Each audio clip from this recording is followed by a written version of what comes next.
Hi,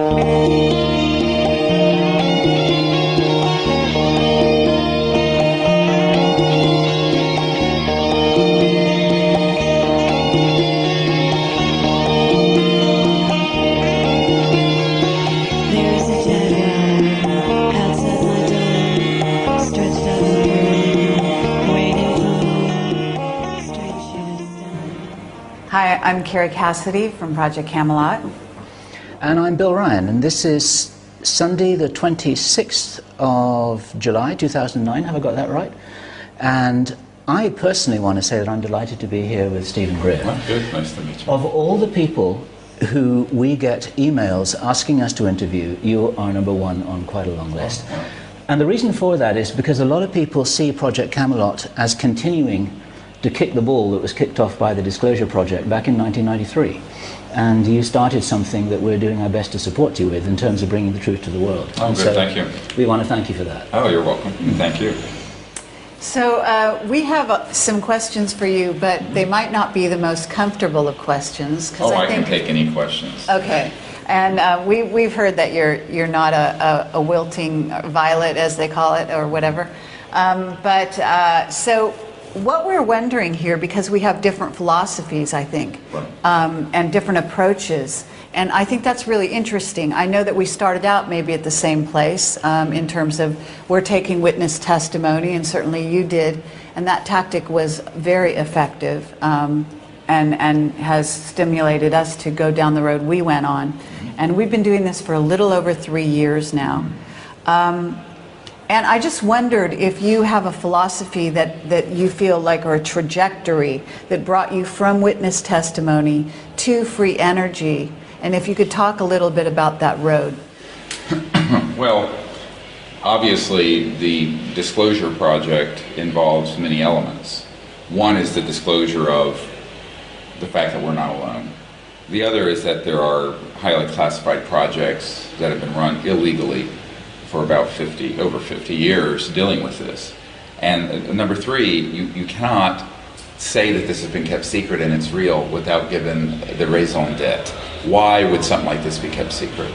Now, in the early days, it could be argued that, well, there were religious issues, that the people would panic at the idea that there was life in outer space, or that there were theological objections. And in fact, these still exist. I had a senior Jet Propulsion Laboratory scientist say the reason that some of the information about the ancient structures on Mars has been withheld is that it would, quote, collapse the foundations of all orthodox religions in the world, to which I said, great. I mean, it's time people who think the world's 6,000 years old and we rode dinosaurs bareback need to get a life. Yeah. But okay, so that was one area. But the largest one, and this is when everything went deep black in October 1954, I mean, we know it to the day, was because they had actually figured out and mastered the electromagnetic-gravitic propulsion systems.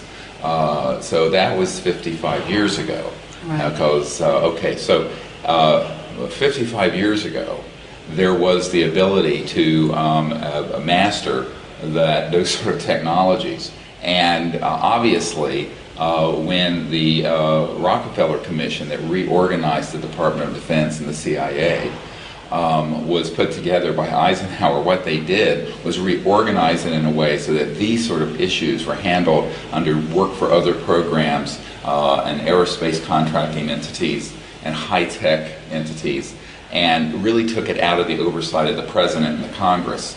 And that's when it all went south, and has been that way ever since. Right. So, and the reason for that is because if you acknowledge that the UFOs are real, the very next thing that any bona fide scientist or policy analyst is going to ask is, well, how in the hell are they getting from one star system to another? And when that question is asked, it will be answered, because we have people on our team who can answer it in great detail. Yeah, they're not and when that is answered, I'm trying to finish one thought here. Sure. When that is answered, you are going to then see the end of oil, gas, coal, nuclear power, all of it. That's a $500 trillion asset base that they're sitting on and protecting. 200 or 300 people and corporations in the world control half the wealth of the planet, the net worth of the planet.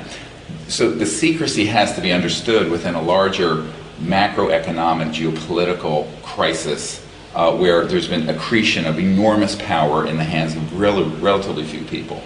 And that this has gotten worse, not better, since the Gilded Age of the Industrial Revolution's dawn. It's actually worse now than it was in the time of Cornelius Vanderbilt and the Rockefellers. It's worse now than it was. So that, I think, is, and so our focus, as we've learned more and more about the reasons for the secrecy and the kinds of technologies that are extant, is that we have concluded that it's very, very important to be able to bring out those energy systems, at least what I call the level 1 systems, the ones that you could put on a box over here, something on the size of a coffee table, and I've seen these. Now, of course, seeing them and being able to bring them out and having people release them is another matter. But I've seen them, and they extract energy from, some would call it the 0 point energy field, some would call it the quantum vacuum flux field, whatever you want to call it. But in the fabric of space-time around us, there's an enormous electromagnetic potential that can be touched into and brought out. And that is one of the practical implications of disclosure. I mean, there are many implications. So one is informational, one is diplomatic contact, and one is the issue about science and technology, which could transform the planet, get us off of oil, stop global warming, end the crisis of the have and the have-nots and the poverty in the world. So that, I think, resonates with many people. There are a certain number of people who are interested in extraterrestrial life. There's a much larger number of people who are concerned about the environment, the energy crisis, the poverty in the world, etc. So what you're saying is what you're saying, that what you were propelled towards is the latter? I mean, is that really, because I know your emphasis is now really free energy. No, it isn't. Or it seems to be. Maybe I misunderstand. You need to not state my priorities, and let me be very clear on this. We have 3 programs going on with equal bore simultaneously. Oh, really? Okay. Number 1 is CSETI, the Center for the Study of Extraterrestrial Intelligence, which is an interplanetary, interstellar diplomatic initiative. That was the founding entity, and it's still the primary focus. Okay. The second is Disclosure Project. That started as Project Starlight when I was briefing the CIA director and the Clintons and all these people, and then evolved into the Disclosure Project when Clinton said, I won't do it because I'll end up like Jack Kennedy. And the Congress people that we met with said, this is too big a fish for us to reel in. We're not going to do it. So it kind of devolved onto our shoulders. And then that's why we did in 2001, to correct the date, the National Press Conference event and the Disclosure Project. And that still continues. We still continue to do that. And then the third is the OrionProject.org, and the focus on trying to identify people who have an understanding of these new physics and sciences so we can bring out some of the practical applications. So those 3 things are going on with Equal Bore. We have teams of people working on all of them. I'm sort of the coordinator or head of those 3 projects, but they're interrelated, and they're actually 3 sides of a pyramid, or whatever, not pyramid, but 3 sides of one entity. And 3 facets that are interlocking. I'm sorry, I had a misunderstanding. No, it's good that you brought it up, because many people do have that. Yeah, we get a newsletter, the Orion Project, or how you refer to it, newsletter comes into my inbox, and it is, exclusively talking about sort of more the free energy side of things, right. And so, it's a misconception, but is out there. And, as you say, I mean, it's very interesting to hear that you're continuing these other... and people have to understand that, people say, well, what about disclosure? I said, we have the testimony of 110 of these military witnesses out there. Mm-hmm. We have DVDs and other materials and books out there with thousands of pages of government documents. We have put the dispositive proof and testimony out there, and that then has launched a worldwide disclosure movement in many, many countries, as you know. At this point, when we started that endeavor, it was 30 or 40% of the public felt these were real. Now it's 80%. Some countries, in polls that they did recently here in Spain, it was 90-some%. Think that we're not alone and ETs are real. So we feel that the big overarching strategy of establishing that fact has happened. What has not happened is, at least within America, an official acknowledgement of the issue and the ending of the secrecy. But this is due to a complex problem that I work on behind the scenes, because that's where the problem is. The problem is within Majestic. And the problem is within conventional political leaders and the military-industrial complex. And when we started this effort, I had about a third of this Majestic group who thought what we were doing was something they would support. Now it's 70%. Now the other 30% would probably like to see me dead. But the point is, and they're vicious, but there's 70% of them now who really are lining up, and this includes the elements within Majestic that are in Europe, that are within the Masonics, that are within a lot of secret organizations that are fed up with the secrecy and know that we're at the end of how far we can take this silly game of secrecy and secret power. And so a lot of what the work that I've been doing, and it has directly to do with disclosure, has to do with trying to fix that highly dysfunctional dynamic, which cannot be ignored. You cannot pretend like those lions aren't out lurking in the jungle.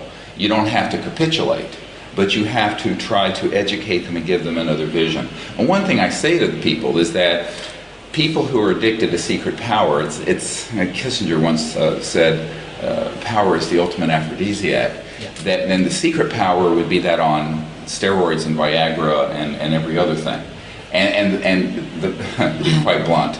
And so one of the real issues becomes, what can you can't just take away, you have to give.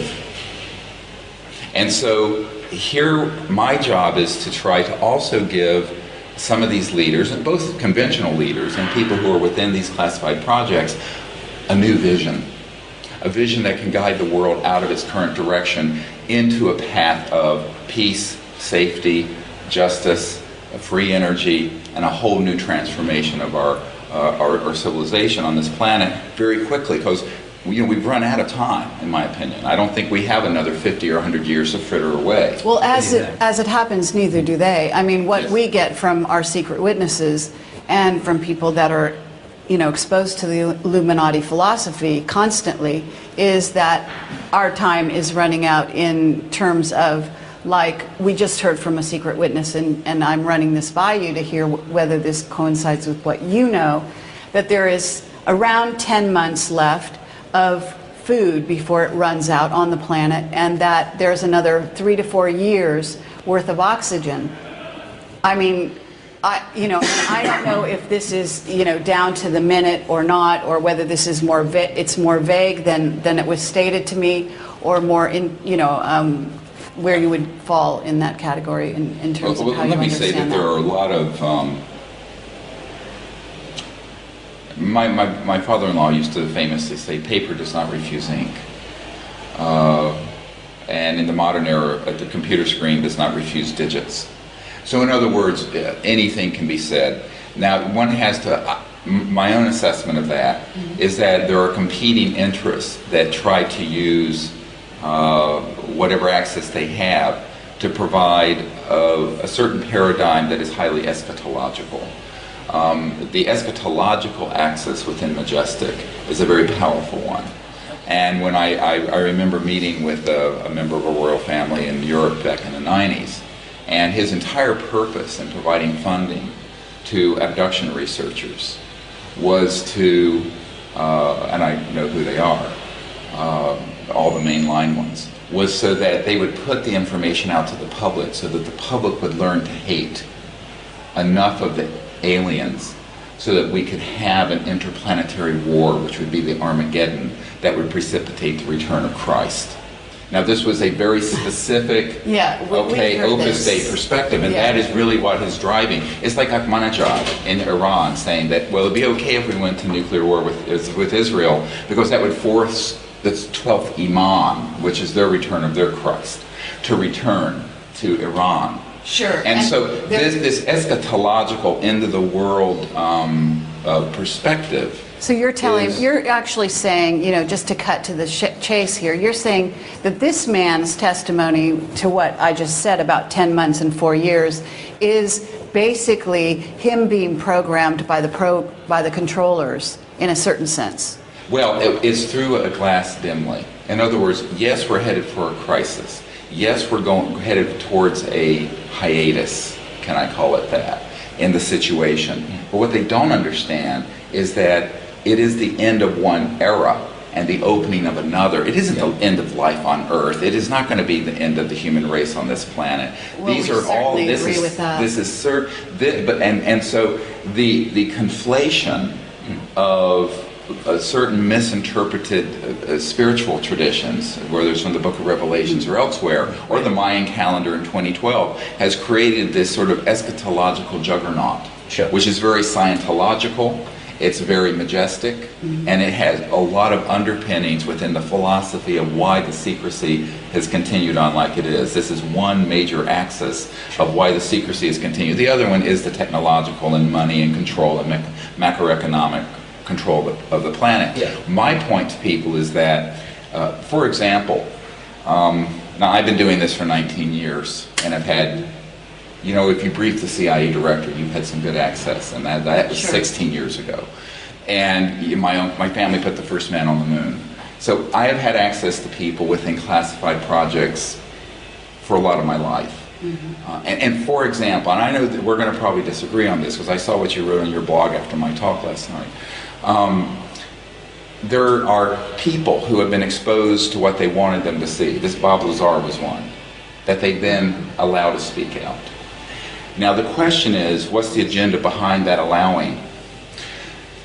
I have had more than a dozen people who have worked in facilities in Dulce and in Pine Gap in Australia,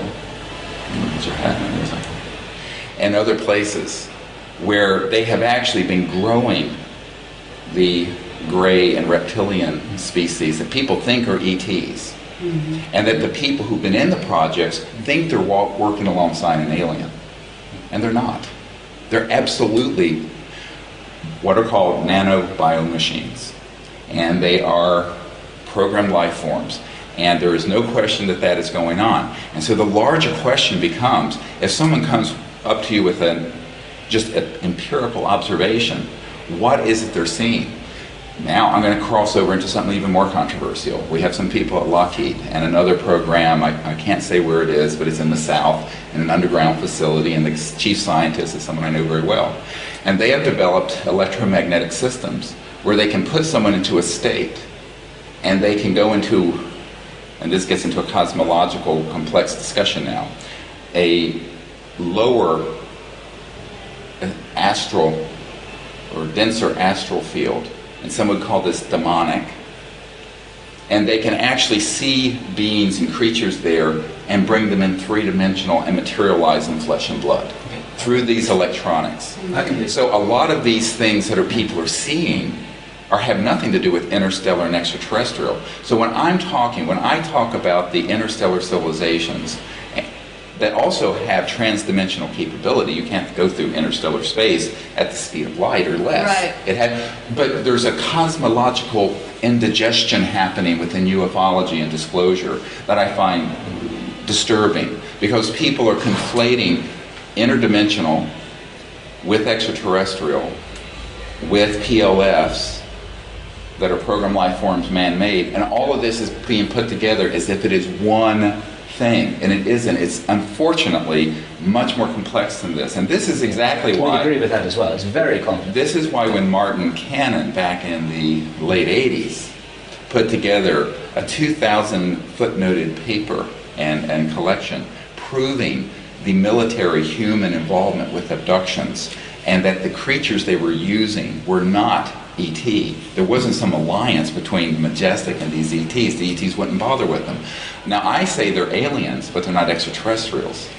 Okay, and now we're getting into, and people say I'm being cheeky. I'm not, because these are very bizarre creatures, and some of them even, now I'm going to take it one step further.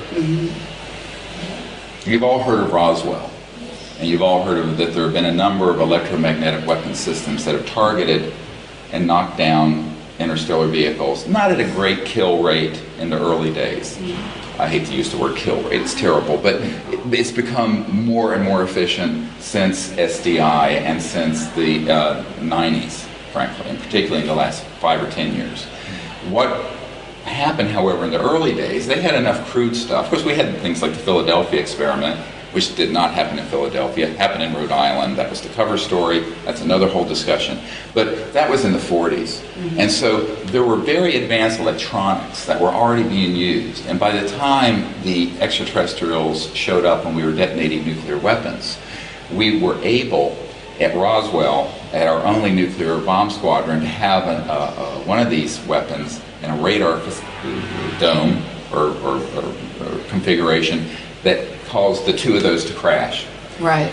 There were bodies on that. Some of them were living. And I have a witness who actually handled one of the living ones as late as 1950, 51, here in Virginia, not far from where I live, at Camp Perry, Pearry, very top secret facility. Now, what's interesting is that that genetic material from some of those bodies have subsequently been cloned from a number of different species. Now, you know, I have a daughter with a PhD in neuroscience and genetics from the most prestigious university in the world. And what I've done is I've looked at this sort of what the current state of the art of science is in the non-classified world, is that if they wish to, they could take cells from a human and clone them. Absolutely. Sure. Yes. Now, imagine what has existed within the classified world, because these are the people who were these were the humans who were the spiritual descendants of Mengele and the Nazis, and Werner von Braun, and that whole You're talking about the scientists. The scientists who were brought into these classified projects and who were at the foundation of the CIA and the early space program. And so the highly compartmented programs that deal with this issue have. And this is the thing, everyone talks about the anti-gravity and this and that. What they forget are the enormous advances that have happened between the early 40s and now in genetics and bioengineering and neuroscience. Well, and those have gone into application where they now have created these creatures that people think, oh, that's an extraterrestrial. I say, it is not an extraterrestrial. So the whole thing is deliberately become confused so that people will make an assessment that there are the good aliens and the bad aliens. And if we step into that cowboys and Indian mindset, they can then divide the human race into another war footing that will fulfill the majestic plan that was hatched in the 50s that will take us, as Douglas MacArthur said in his last address to the Congress, to interplanetary war, and that which is the World War III they want. So most of retail ufology, I would say 90+% of it, has embedded within it this message and this information and these images for the purpose of majestic. Now, I think people do it completely innocently because I want to ask a direct question here because this is personal, and I haven't said this on camera before, so here we go. I'm an abductee. And I'm a mountaineer, and I was abducted out of my tent in December 1981 in the Himalayas on the slopes of Makalu, which is in Nepal, on the border of Tibet. And that wasn't done by the military. This was done in December, in winter in the Himalayas, and I was taken out of my tent, floated over the glacier in the middle of the night, and it was minus 40 degrees. This wasn't the military who were doing that. They couldn't do that. Well, I'm not saying all contact has been military. I'm being very specific. I'm saying that there's enough. Let's look. If you have a nugget of gold and you dump a whole bunch of fool's gold on it, then no one's doing an assay. And the question becomes, what part of it is extraterrestrial? What part of it is interdimensional? What part of it is man-made? And what part of it is some mixed up where people, and here I'll make it a little more complicated. There are people who've had ET contact, and when these classified projects find out about it, they will then target them for an abduction, so that their paradigm and their perception of this will become confused. Okay, but I think what happens here is that we are aware of this level that you're talking about. We're aware of all these different dimensions because we've basically not dimensions, but dimensions of this argument because we have been exposed to these levels by different secret witnesses, okay? And I think if we have a disagreement, what it is I don't know if it's completely, it's not an either or question. It's a how much. It's a percentage, as you say. It's going to be is there sometime abductions that are ET related, that are real ET related, okay, and handled by a certain group of ETs? Is there a MyLab element to it, and is that maybe the largest portion? Highly probable, okay?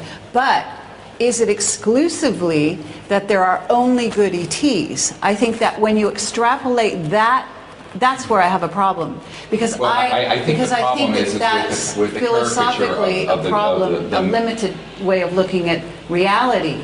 No, I think the problem is a Manichaean view that has to divide entire species into good and bad. This is precisely what Hitler did when he would say, the Jews are bad and they're dirty and they're this. I think we have to be extremely careful. Well, I don't think it's necessary to do that quite so much as it is in terms of the overall. I mean, we're talking universes. Okay, we're talking multiple species out there that go, beyond this solar system, certainly, and we're talking about life in general. But the point is, I don't think that we can sit here and make a statement like what I heard you say on stage yesterday, which was there are no bad ETs. No, I think you can say that there is no evidence that the planet has been invaded by hostile, is the word I used, civilizations so far that have an intent. That you have not. In other words, you can't prove a negative. This is axiomatic. Well, what I can say, we have a problem. You can't prove a negative. In other words, that's the point. But it is the point. You can't prove a negative, but what you can do is go with the evidence that you do have. And one of the sets of evidence we have through CSETI, which has gone around the world and made contact all over the world with thousands of people, we have never had a harmful event happen. We have never had anything resembling anything that has frightened or harmed anyone on the contact team. Yep. On the other hand, we have had members of our team that have been targeted with these psychotronic-related military-type abduction events, including myself. Right, and so what I have to go with is the evidence that I have, and I also know that there is the stagecraft, to use an Institute for Strategic Studies document that I have, that talks about the stagecraft of abductions because of its psychological warfare value to the agenda of an us versus them Manichaean worldview that would redound to the benefit of the military-industrial complex. So this is very circular. And I think that what I'm saying is one has to be very careful if you're going to be involved with disclosure and contact and saying this group is bad, this group is good and we're bad, and we're slipping right back into the Israelis versus the Palestinians, the Jews versus the Christians, the Muslims versus the whatever. But this is not where we're going. But if you say that there are bad aliens that are working with a secret government. The language is actually service to others versus service to self, and that in itself is also a matter of degree. But you so can't it's not make that really judgment. good. See, here's the problem. Well, none of us can. That's the whole point. Well, that's my whole point. And I think before one starts going down the path of the sky is falling, and we start unleashing this Manichaean worldview of here are the ones that are service to others and here's the ones that are selfish, I would say that there's some enlightened self-interest everywhere. And let's back this up just a little further. Let's say that these civilizations... Especially by the invaders. By the who? If there's an invasion race, then enlightened self-interest is going to be the predominant model by which they're going to operate, right? And you're entitled to that. I'm positing. All I'm doing here, look, until it actually happens in black and white. Who has been invaded? And there is evidence. In other words, you can get evidence on both sides of the question. Well, but to characterize it as an invasion, what if there is an interstellar group that have different ones of them have different functions? For example, I'm going to take this a little further. There's one group that has a very specific function. I might call this the Noah's Ark function. that this planet is under tremendous environmental stress. We're losing thousands of species and plants and animals. Yep. I've spoken with people about the landing in Provence of this ET craft in a lavender field, and there were these little ETs out picking lavender, and it sounds hilarious. Just like what were they doing? Just like the movie. Absolutely happened, and it left physical trace. Could there be a human genome project that's trying to protect the human genome and a genome project for Gaia, the Earth?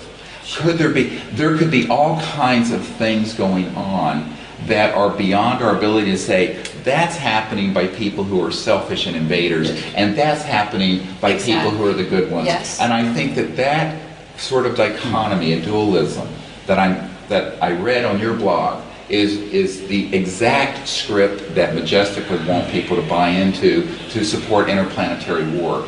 And I think that there is another... I think the paranoia over interplanetary war per se, and that scenario, is laudable. Okay, in a certain way, we understand that you're coming from a heartfelt perspective when you talk about let's not get caught up in polarities. Okay.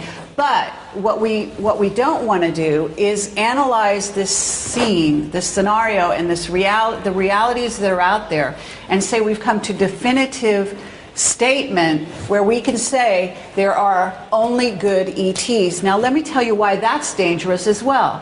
Because what that does is leave people, humans, and humanity possibly in general, in a vulnerable position, because they are then going around following ET like the Pied Piper down whatever road they're taking. No, I have always said, and unfortunately you haven't read my books and things, but... Actually, I have. Well, and I have made it very clear that there are two things that are equally dangerous. The deification of these visitors or the demonization of them. Each are equally dangerous, and I've said this since the early 90s. And then we're in agreement, but what you said on stage was not that. I didn't deify them, and I didn't demonize them. My point is that we're living in a universe together. We're going to have to live together in that universe. Absolutely. The solutions are not going to be name-calling and we're better than you are, and those are in service to self, and those are the service to others, and this whole thing. Because I think that we have to look at this from a much larger picture, and that is not only Earth, but the whole cosmos is going through a quantum moment. It is not just an Earth moment, it's a universal moment. Absolutely. And the hallmark of which is universal peace. And the hallmark of which is good. And so it is also true that interstellar civilizations are not allowed to leave their biosphere until they have become in agreement for peace. Now, and... Okay, that's an assumption. This has been proven. Because if these, no way, nothing has been proven on this planet if these civilizations on that degree of sophistication. Well, if they were here, if they were here and they were invading and they were hostile, they would not have waited for us to have the kind of weapons we have today. They would have absolutely shut this civilization down. On the contrary, I mean, there's actually we have to actually get into a whole sociopolitical look at what it is to be an ET spacefaring culture in search of planetoids or planets and building new environments, and then what you do with them. In a sense, you can actually take the Earth as a microcosm, and you can look at how did it go when we took over different continents here. Yeah, and what was the model, and then we get to space, this and is we a also huge have problem. You're engaging in an anthropocentric projection onto interstellar civilizations. As above, so below. Well, in other so in your words, belief, but I think that you're completely incorrect. All I'm saying is we're part of the universe, and that you can't eliminate, and there's no definitive decision on this part. You're making absolute statements. Do you think our classified projects have traveled interstellar yet? Absolutely. Yes. Yeah, they have not. Okay. Now, we've got evidence that they have. Well, I'd love to see you prove it, because but we don't have evidence, but in May 2001 you said that we have superluminal capability. Yes. What do we do? Go into Pluto with superluminal capability? It takes 5 seconds. No, because they're not allowed to use it. Now, here's something that there is a quarantine on this planet until we become peaceful. And this is why, if you listen, There's a philosophy that there's a quarantine. No, there is. And if you look at even what Neil Armstrong said. Why? Because an ET told you? I mean, really, let's get down to it. Well, let's get back to it. We're all in let's talk about what communication with Neil different Armstrong races. was heard saying. It's in Timothy Good's book, Above Top Secret. You can read it. Yep. And I'm sure you have. A mind-controlled astronaut is what you're talking about. You're going to give me testimony from a mind-controlled astronaut. No, Let's see where this goes. He said that when we were basically warned off the moon, and that's why we didn't continue. And I to believe go. these warnings exist. There has been evidence that we're warned off Mars because certain craft have never made it there, have been shot down, have been disappeared, have had technical problems that haven't been explained by NASA. One can put a xenophobic spin on that, or one can say perhaps there's a wiser cosmic order that says that until a civilization reaches a certain amount of stability for the civilization and peace, they are not allowed to travel amongst the stars, that the entry ticket is peace. And I think that is the situation. Okay, I understand that's your philosophy. No, it's not my philosophy. It's what the evidence. This is not how I started out.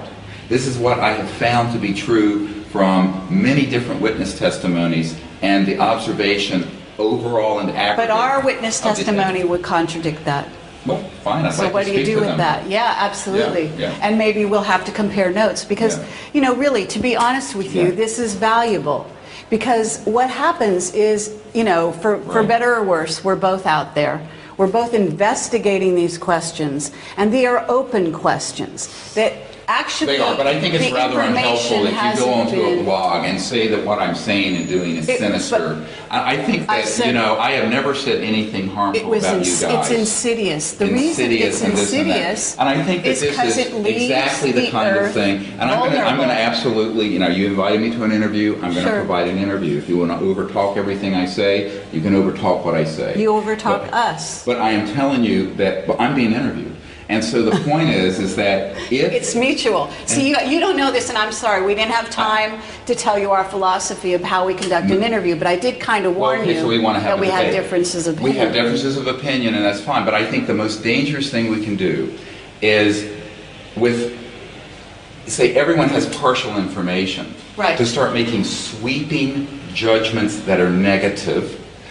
And you can say, well, it's not negative, we're just saying that they're in service to self versus service to others, and couch it however you wish. But if we go down that path, we're already creating a new cosmological us versus them, which is the absolute recapitulation of the mistake on Earth for the last 10,000 years. I think we can do better than that. I think we have to learn to look at these things, and let's say that everything that your philosophy and how you're viewing this is correct.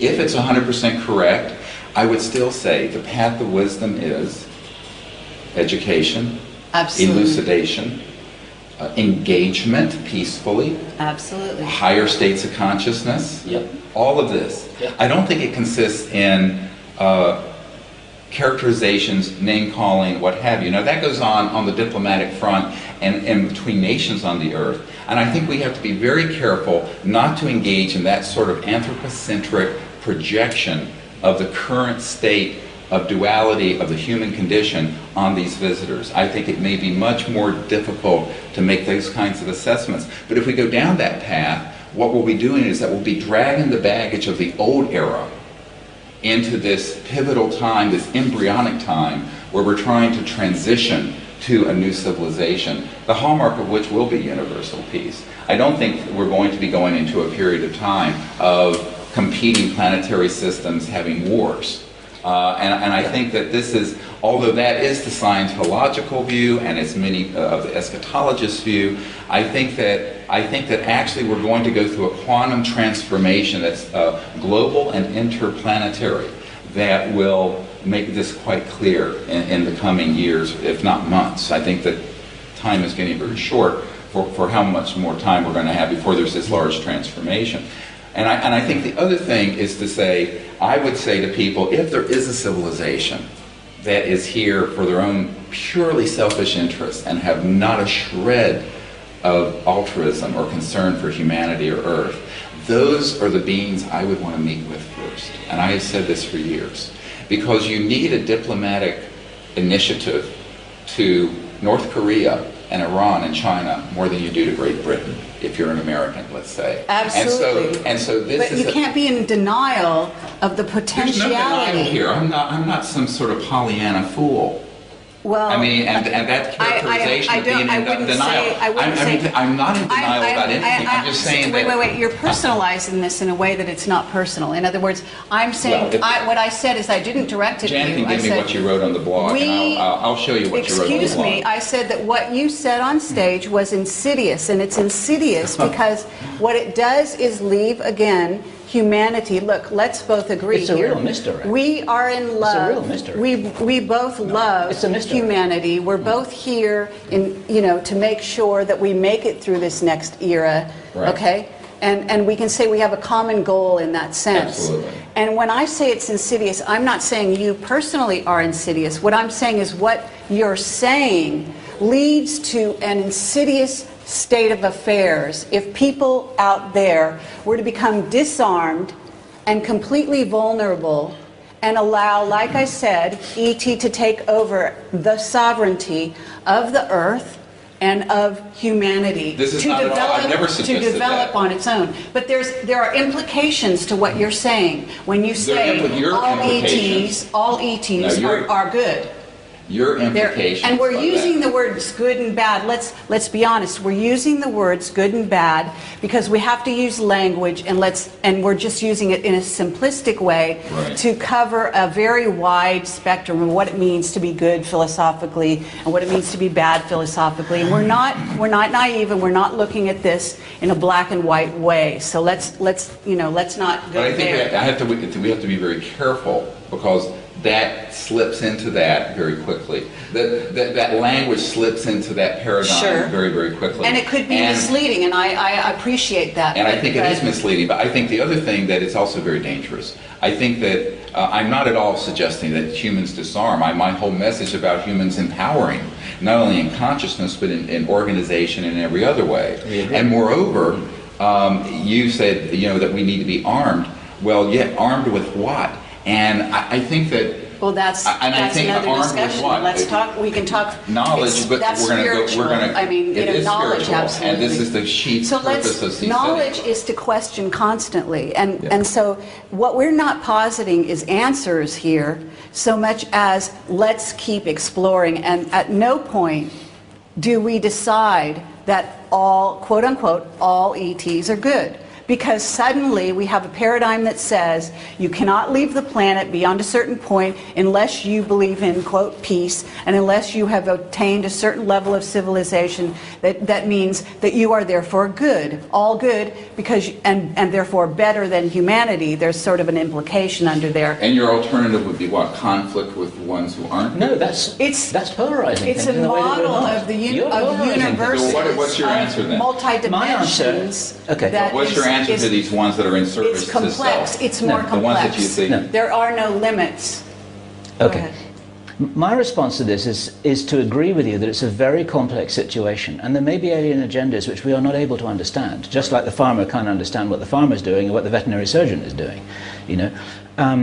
If you approach a wild animal because you want to give him some food, the wild animal is going to run away because he doesn't trust the human. There are all sorts of aspects to this that we may be very presumptuous in our ability to understand, but my point is that it's dangerous, and I'm not even saying it's a deliberate misdirect, but I do believe it was, personally, I believe it was a misdirect to lead people to believe, with the authority position that you have in the UFO community, that if anybody feels that that anything other than all ETs are friendly, then they're somehow working on the side of the Illuminati. That's a polarization that is not true, and we don't agree with that at all. We think that there's a big maybe category where for sure some ETs are friendly. I've met some of them personally. I don't even think that my abduction was ill-intended. I think that this was a program in some way for something which I'm doing now. You may have had a parallel experience.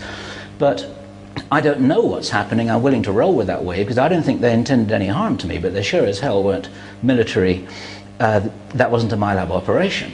No, but my point is, here's what I said. But we don't know my point is these that there's no things. evidence that these visitors are hostile. Give me 20 to seconds, us. yeah. But we don't know. There is Hang on. evidence. We don't know. But neither do you. And you shouldn't say that you know when you don't. That's my point. Yeah, Well, I mean, actually, let's get to the place where, you know, the fact is... I want to hear Steve's response to that, because no, he doesn't know, and you're presuming to know, Exactly. and you're capitalizing on your No. authority position in the UFO community, and that's irresponsible, because you're leading people who are feeding off your words, and you shouldn't do that. No, you I should am encourage totally people to not make up their own mind. irresponsible. I'm trying to do this very responsibly, Okay. because I know what's at stake if people are led into the path of panic and polarity and duality. But we're not This doing is- that.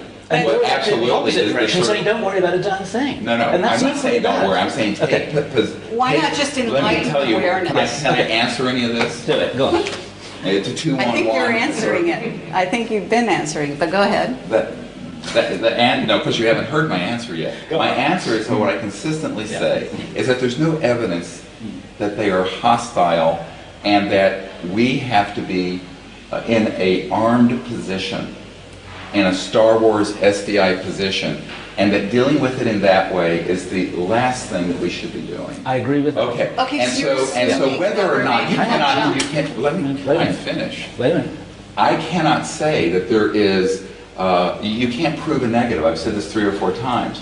I can go with the evidence I've seen. Moreover, I can go with the experience of 19 years of thousands of people in CSETI expeditions and the experiences we've had with these visitors, none of which has been fearsome, negative, invasive, none of the sort.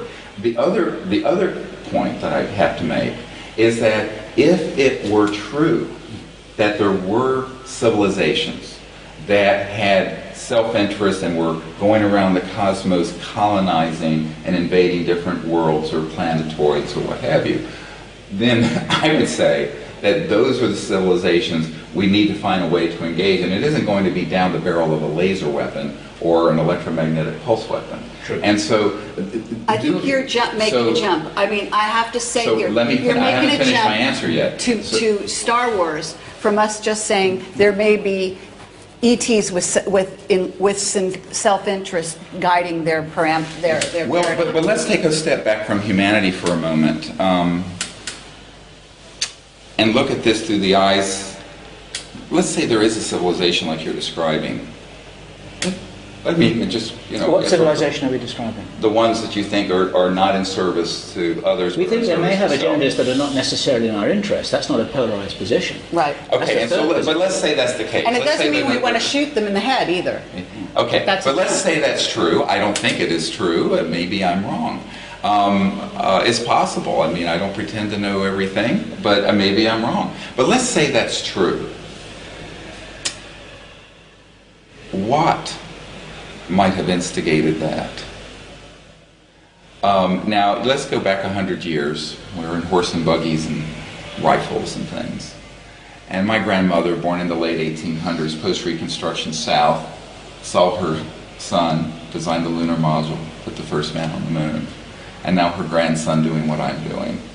And we've gone from horse and buggies to the capacity for interstellar travel and anti-grav and dematerialization and trans-dimensional technologies, from gunpowder and the early stages of the Industrial Revolution. At the same time, we've gone from rifles and machine guns to thermonuclear weapons. And is it a coincidence that the sort of Pandora's box that opened when we started detonating thermonuclear weapons was because it was having an effect beyond just the Earth, transdimensionally? And is it possible that the trajectory they saw our civilization going on, these ones that you think may not have our best interests in heart, may have seen us going on a trajectory that if it continued on that trajectory would lead to us going into their neighborhood with weapons of mass destruction, with our unchecked simian tendency towards war making and what have you. And so I'm trying to say, let's look at this for just a moment through another perspective that's non-human, if we can. It's very difficult because we are human. Look, I met with Robert Salas. He watched the craft fly over, okay, in Montana, the missile silos, and turn them off.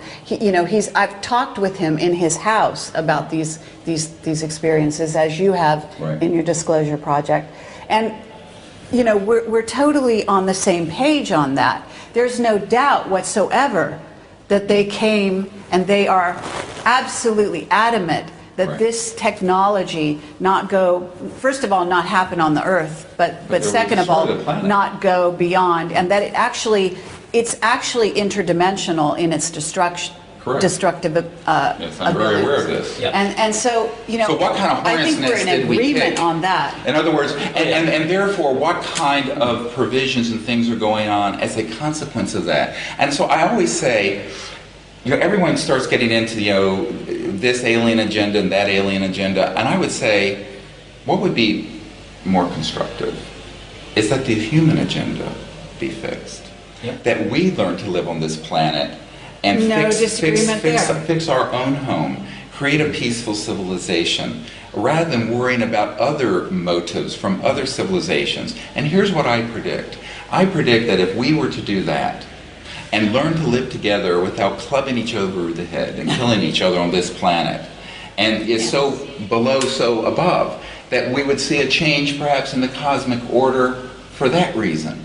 So rather than engaging in debates and speculation about the agenda of perhaps harmful aliens and this and that, I would say, why don't we create a civilization of abundance and of peace and of enlightenment here, and go into space with that intent and see what the response to the cosmos will be then.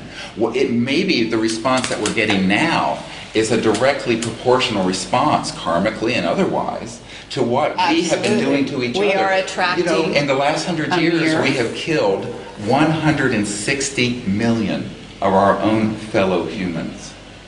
And I think that if you reflect on that, and I was seeing an interview with Robert McNamara towards the end of his life where he was reflecting on the terrible mistakes he made in Vietnam and the other wars of the 20th century.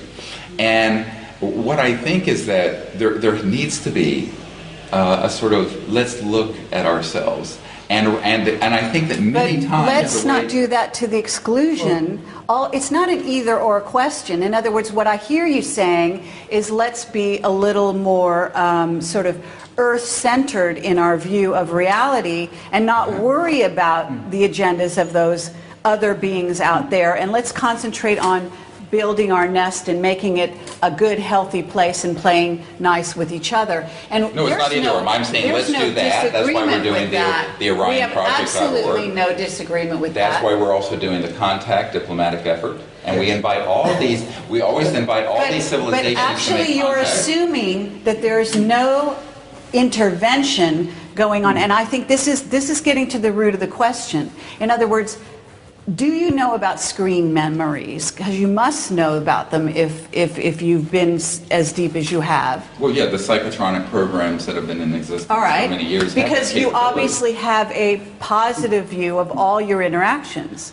And, you know, not to get personal on this level, but to say that if I meet a being who thinks they've only had positive interactions with certain, you know, ETs or animals or whoever they are, then I might look at that person and I might question, this is my issue, I might question whether or not that person really knows what they're having, because they might be screen memoried and they might actually be having some negative interaction in there and not know it. Now, obviously, So you're I'm back not, to the positive and the negative and the polarity. but we live in a 3D level, and we are moving And see, this to is the the whole 4D. point, is that it's not actually, it goes beyond that, so don't interrupt me because I want to finish I don't here. think it's that simple. Absolutely, and we agree on that. It is very complex. Right. We are multidimensional beings. We live on lots of different levels. We are spiritual beings first and humans second, okay? We actually are just inhabiting these human bodies at the moment, in my view. Okay? Short-term at least. And I have had a number of samadhi experiences myself, so I totally know where you're coming from with that, and I appreciate that. But that doesn't change the fact that it is extremely complex, this picture of what's going on here. None of us have all the answers. And to make definitive statements that we feel you are making out there, okay, and to actually limit, to put blinders on to such an effect, to say, there is nothing to be worried about at all, humans out there. Just worry about your own little playground. And meanwhile, out there are, because I got to tell you, if you're aware of psychic and you have psychic perception, you know there are entities that do not have bodies that are negatively oriented. Now, negative, again, becomes a judgment. And how do you want to call negative? Those aren't extraterrestrial. I could say... Now you're confusing the whole cosmological... I'm not confused. On the contrary, Okay. I'm using an example. And I never denied that there were those kind of entities. Okay, fine, but I'm saying if you But want... those aren't extraterrestrial. I know that, but I'm Some of this may be extrapolating. Let's Yeah. extrapolate from there. I'm simply focusing right now on what you might term a negative entity, that it doesn't have a body, and I'm saying, or you could even say fire. Now, fire is an entity. It's you know, a non. It doesn't have a body, and yet it has a power. It can create itself. So, in a sense, you could say it's negatively oriented if it burns your house, but on the other hand, it could keep you warm. So by the same token, we could find entities that are in physical bodies, again, spirits having a physical experience, which could be an ET, it could be us. It's so multidimensional. Don't you see what I'm saying? In other words, if they are spirits as we are spirits, Sure. then they can be moved by the positive polarity as they could be pulled by the negative polarity, and it could look from the dimension of being in this 3D world that we're inhabiting called Earth, in this human body, in this experience, and how they impact us could in fact be ultimately negative to our growth cycle. And that is in fact something that has been posited as a very real possibility. Well, anything is possible. I mean, obviously, I just don't see the evidence for that. I do see the evidence for humans killing each other. I do see weapons in space where we have targeted these visitors. I appreciate that. And all of that. So, I mean, we can talk in circles all day on this. Sure. My position is that there has not been an action against the Earth and humanity from an extraterrestrial, interstellar, physical civilization to here that I think would cause us to want to have a sort of armed conflict response. Now, are there experiences people have had that they interpret as negative? Absolutely. And I'm going to tell you something, and people don't like to hear this, but in a major trauma case, if a child comes in and there's no time for anesthesia, and I have to put a chest tube in the chest wall of that child, I must look like the most horrible monster and devil that ever lived. My motive is to save that child. My motive is to help that child. But to anyone seeing it who would just walk in from another planet or off the street, they go, what is that monstrous doctor? What are they doing? And what my motive is that I've got 5 minutes or less to save that child's life. And so all I'm saying is that this sort of it's a matter of anthropocentric perspective, and it is a matter of perspective, and I think that's why I prefer to be cautiously optimistic, put out a positive view on how we should be interacting with this thing. It is not irresponsible. I am not insidious. And I think that these sort of characterizations are highly offensive, as I have never attacked you folks publicly. I found I was attacked on your blog today. It was unfortunate. But my perspective, I want to be very clear. No, your philosophy was attacked. You were not attacked. Yeah, well, whatever. Actually, you were complimented. But I just have to say that is why we're wanting to be cautious, because it is so easy for humans. I mean, look what happened after 9/11. I mean, it is so easy for humans to take shreds of information and then go on a war footing or go on a conflict footing. We agree. And this is the inherent danger. This is the inherent danger of some of the things that you're saying. Yeah, is that it can shove humanity. Okay, and there's one thing that, to have a private conversation about speculating about the motives and the agendas of the aliens, but when you start talking to the people of the planet about this, and you start putting out and positing that there are these and to use your word, in the polarity, negative and this and that, this would throw the planet into, and it would also throw the planet completely into the camp of Majestic, who for years has been trying to, and has also taken presidents aside like Reagan, and tried to convince them of exactly the argument you're making, so that he would spend hundreds of billions of dollars on SDI. And I think this gets into serious policy issues. Yeah. Okay, and I think I have responsibilities here that you're not aware of. So to say I'm irresponsible, you don't know what my responsibilities are. And therefore, no, you do not. And so what I'm saying here is that I want to ask a question, which is very. I want to take this back. Now, just wait a second. Let's cool down. And I want to just make an analogy. Now, an analogy that I sometimes use, and it usually results in nods of agreement, is that we're like fishermen on a South Sea island in the middle of the Pacific Ocean, having believed for generations that we're the only people in the whole world. And we're sitting around a campfire cooking our fish. And we're trying to figure out that big metal ship on the horizon. What do they want with us? That metal bird that keeps on circling around our island. What are they doing? And is it real? And did you see it? And all this kind of stuff. And we're trying to figure out the intentions, assuming that we believe in their existence, of these other beings that we're suddenly starting to realize might exist in our universe on this little tropical island. Now, the problem is that if we really do look at this as a human situation, which is quite real, really, what experience do we have as South Sea Island fishermen to figure out maybe they want to cut our trees down, maybe they want to save us because the sea level is rising and they want to take us to another island, maybe they want our minerals, or maybe they want to convert us to Christianity, maybe they want to eat us, kill us, or maybe they want to make friends. And how do we know? And the danger is, and this is a question now, the danger is that I'm here around this campfire with you guys, and I hear you saying those other men in those big ships and those metal birds must be friendly. And I'm saying, wait a minute, we need to be a little bit careful here, because actually, you know, even though we do get into fights on this little island every now and then, how do we know we can trust them? Maybe we can, maybe we can't. What's your experience? That's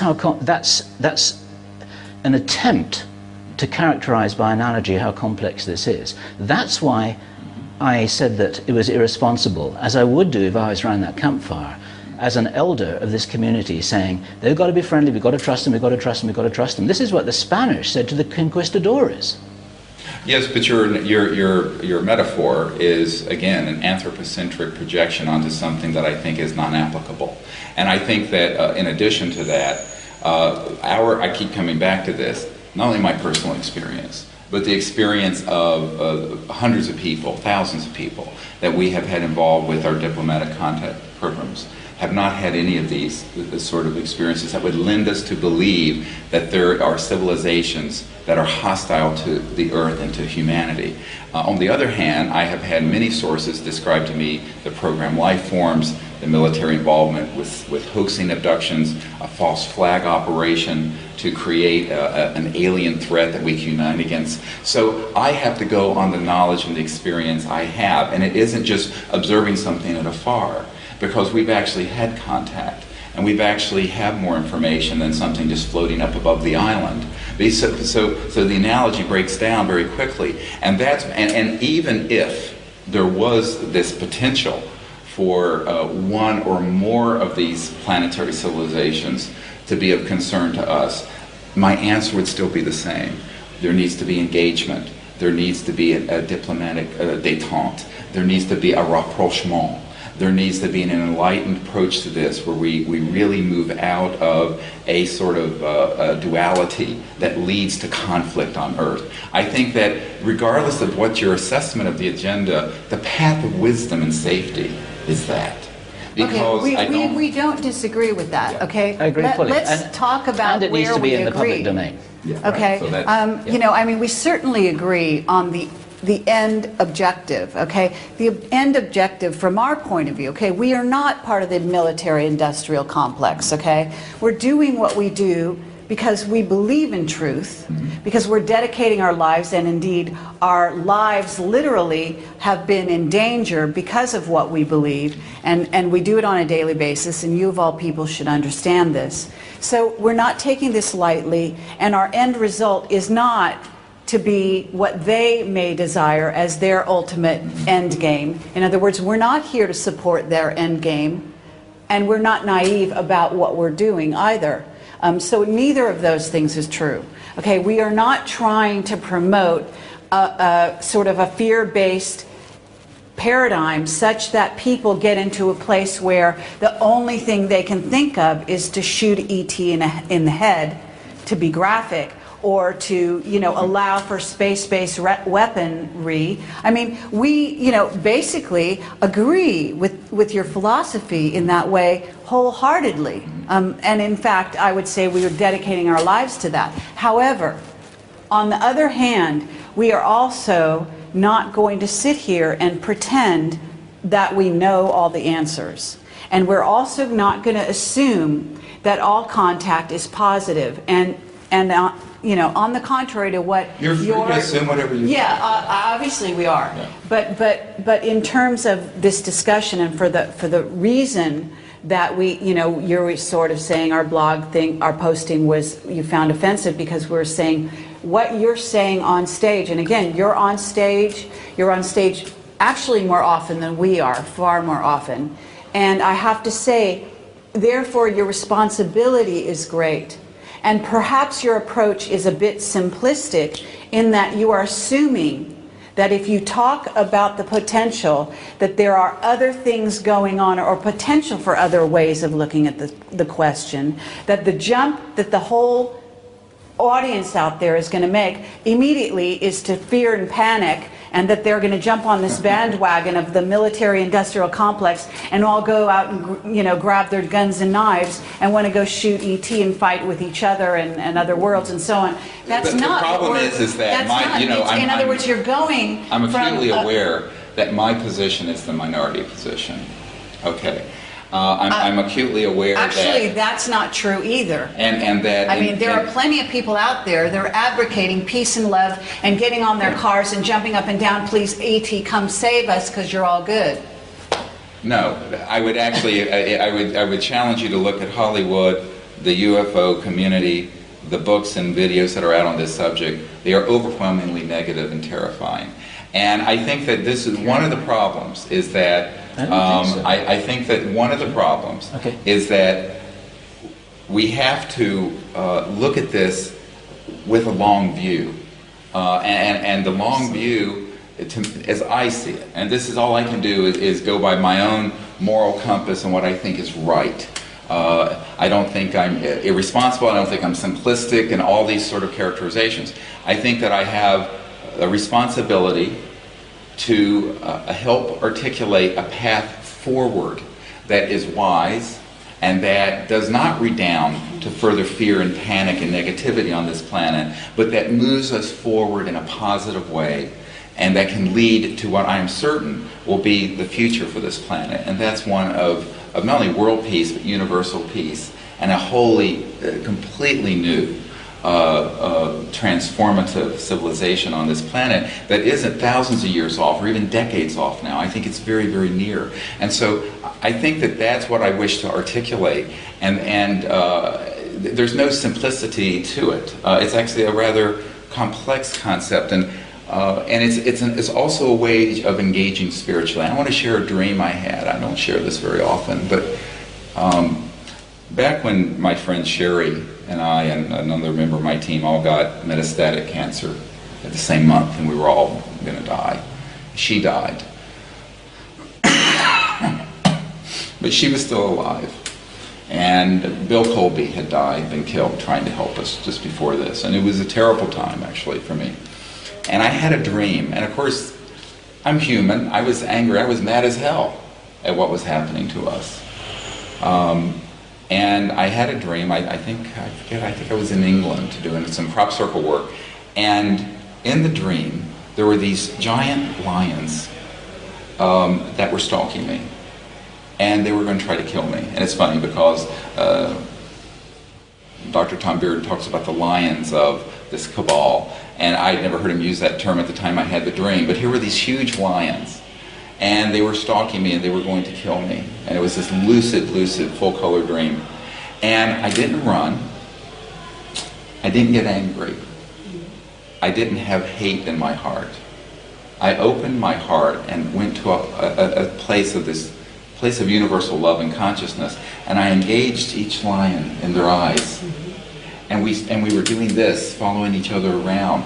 And eventually, they became so engaged with that energy that even though they had huge claws and fangs, they actually flipped over on their back. And I was petting them like this, like they were big pussycats. And we, had become completely diffused that situation. I use that as an analogy of a sort of an aikido, spiritually, of the engagement I'm endeavoring in, both with the public, with Majestic, with the visitors, and that's what I'm doing. I understand. And that's it in summary. And I think that's a great. I think that's a great description of of your approach and what's motivating you. And thank you very much for that. Thank you for sharing that, Stephen. Thank you. Steven Greer. Thank you very much. I appreciate it. Thank you. Take Appreciate care. it. Thank you.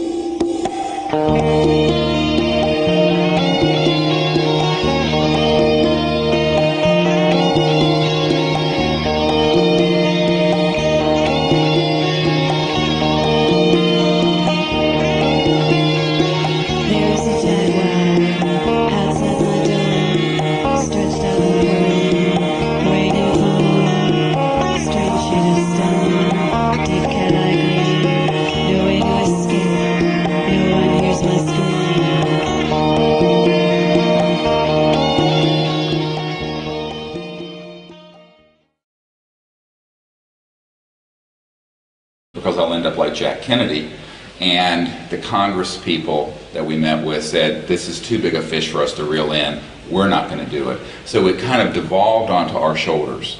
And then that's why we did in 2001, to correct the date, the National Press Conference event and the Disclosure Project, and that still continues. We still continue to do that. And then the third is the OrionProject.org, and the focus on trying to identify people who have an understanding of these new physics and sciences so we can bring out some of the practical applications. So those three things are going on with Equal Board. We have teams of people working on all of them. I'm sort of the coordinator or head of those three projects, but they're interrelated, and they're actually three sides of a pyramid, or whatever, not pyramid, but three sides of one entity. And three facets that are interlocking. I'm sorry, I had a misunderstanding. No, it's good that you brought it up, because many people do have that. Yeah, we get a newsletter, the Orion Project, or how you refer to it, newsletter comes into my inbox, and it is, exclusively talking about sort of more the free energy side of things, right. And so, it's a misconception, but is out there. And, as you say, I mean, it's very interesting to hear that you're continuing these other... and people have to understand that, people say, well, what about disclosure? I said, we have the testimony of 110 of these military witnesses out there. Mm-hmm. We have DVDs and other materials and books out there with thousands of pages of government documents. We have put the dispositive proof and testimony out there, and that then has launched a worldwide disclosure movement in many, many countries, as you know. At this point, when we started that endeavor, it was 30 or 40% of the public thought these were real. Now it's 80%. Some countries, in polls that they did recently here in Spain, it was 90-some%. Think that we're not alone and ETs are real. So we feel that the big overarching strategy of establishing that fact has happened. What has not happened is, at least within America, an official acknowledgement of the issue and the ending of the secrecy. But this is due to a complex problem that I work on behind the scenes, because that's where the problem is. The problem is within Majestic. And the problem is within conventional political leaders and the military-industrial complex. And when we started this effort, I had about a third of this Majestic group who thought what we were doing was something they would support. Now it's 70%. Now the other 30% would probably like to see me dead.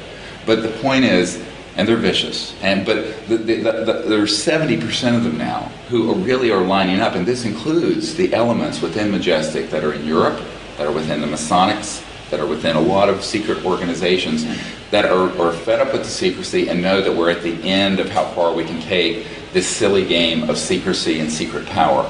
And so a lot of what the work that I've been doing, and it has directly to do with disclosure, has to do with trying to fix that highly dysfunctional dynamic, which cannot be ignored. You cannot pretend like those lions aren't out lurking in the jungle.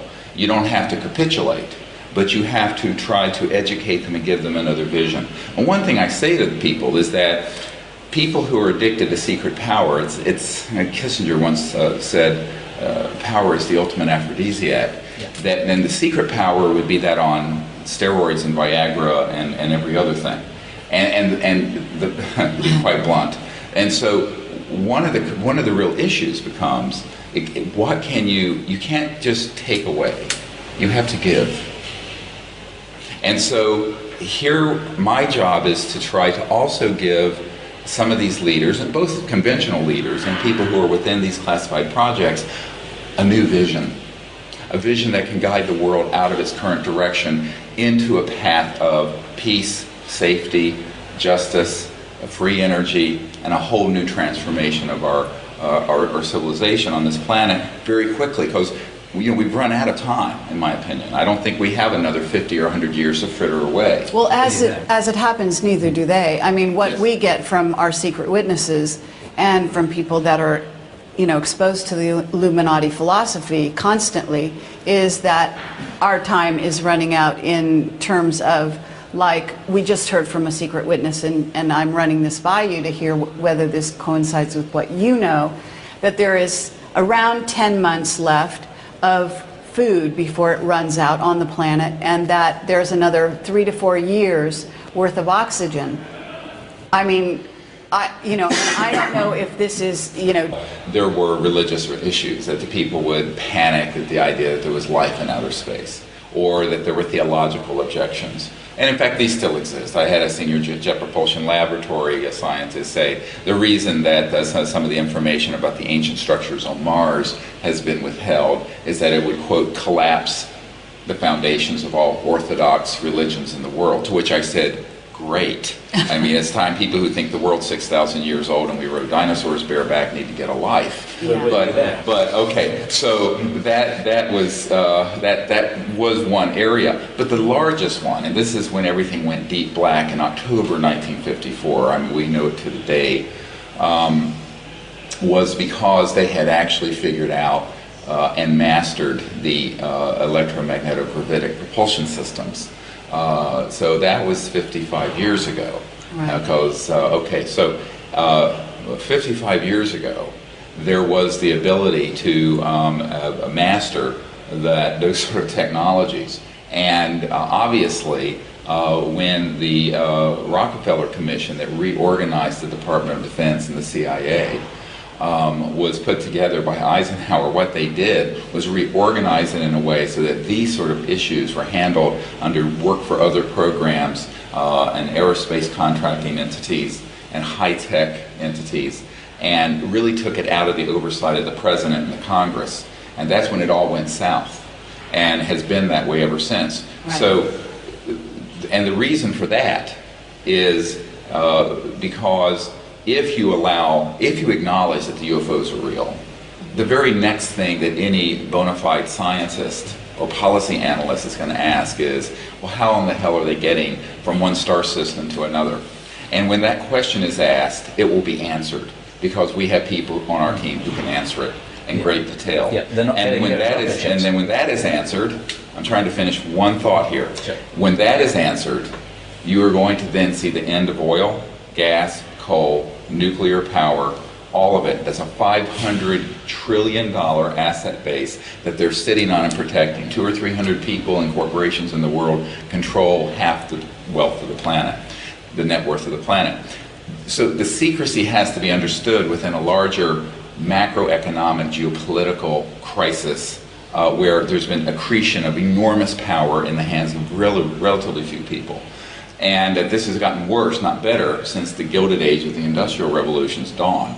It's actually worse now than it was in the time of Cornelius Vanderbilt and the Rockefellers. It's worse now than it was. So that, I think, is, and so our focus, as we've learned more and more about the reasons for the secrecy and the kinds of technologies that are extant, is that we have concluded that it's very, very important to be able to bring out those energy systems, at least what I call the level 1 systems, the ones that you could put on a box over here, something on the size of a coffee table, and I've seen these. Now, I've, of course, seen them, and being able to bring them out and having people release them is another matter. But I've seen them, and they extract energy from, some would call it the 0 point energy field, some would call it the quantum vacuum flux field, whatever you want to call it. But in the fabric of space-time around us, there's an enormous electromagnetic potential that can be touched into and brought out.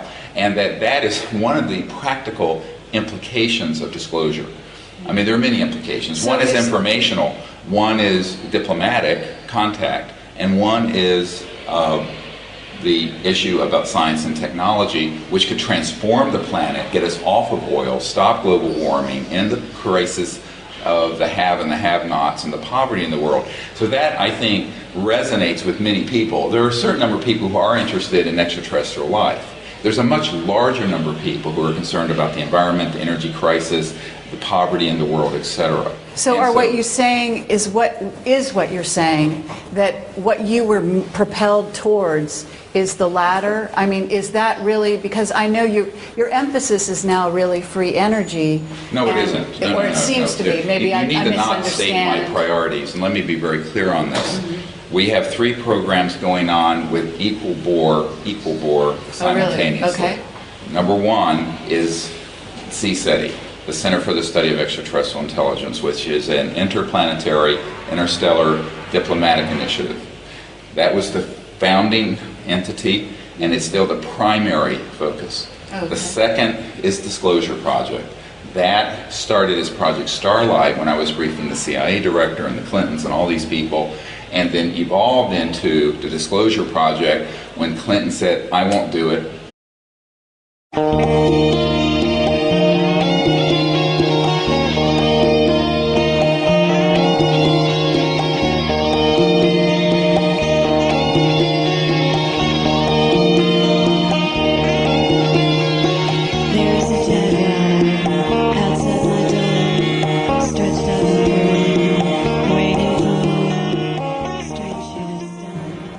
Hi, I'm Carrie Cassidy from Project Camelot. And I'm Bill Ryan, and this is Sunday the 26th of July 2009, have I got that right? And I personally want to say that I'm delighted to be here with Steven Greer. Well, good, nice to meet you. Of all the people who we get emails asking us to interview, you are number 1 on quite a long list. Oh, yeah. And the reason for that is because a lot of people see Project Camelot as continuing to kick the ball that was kicked off by the Disclosure Project back in 1993. And you started something that we're doing our best to support you with in terms of bringing the truth to the world. Oh, good, so thank you. We want to thank you for that. Oh, you're welcome. Thank you. So we have some questions for you, but they might not be the most comfortable of questions. Oh, I can take any questions. Okay. And we've heard that you're not a wilting violet, as they call it, or whatever.